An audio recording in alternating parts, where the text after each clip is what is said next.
Hello friend, welcome to Kiruthi's kitchen. இப்போ நம்ம பார்க்க போகுது பன்னீர் கபாப் பார்க்க போகிறோம். அது எப்படி செய்து நம்ம பார்க்கலாம் வாங்க. ஒரு பவுல் எடுத்து அரிசி மாவு போடும்.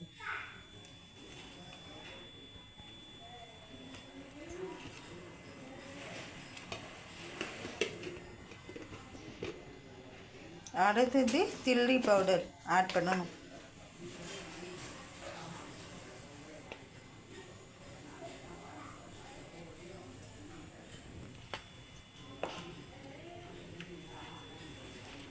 அடுத்தது மஞ்சள் பொடி, சரி கொரண்டடி. அடுத்தது மஞ்சள் தூள். அடுத்தது தையல் போடு. கட்டியாக தையலை கடையில் வாங்கிட்டு இதில் ஆட் பண்ணணும். அப்புறம் கார்லிக் பேஸ்ட்,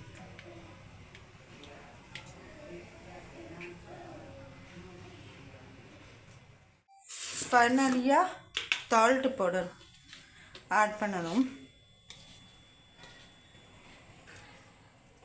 அடுத்தது லெமன்,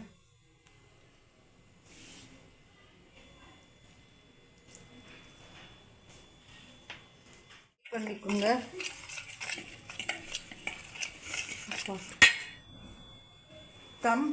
சம் வாட்டர்.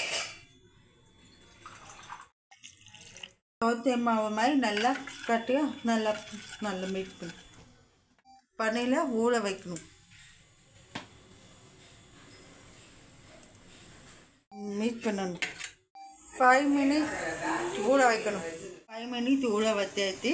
இப்போ எண்ணெய் சட்டியில் எண்ணெய் ஏற்றிட்டு அதை பன்னீர் போட வேண்டாம்.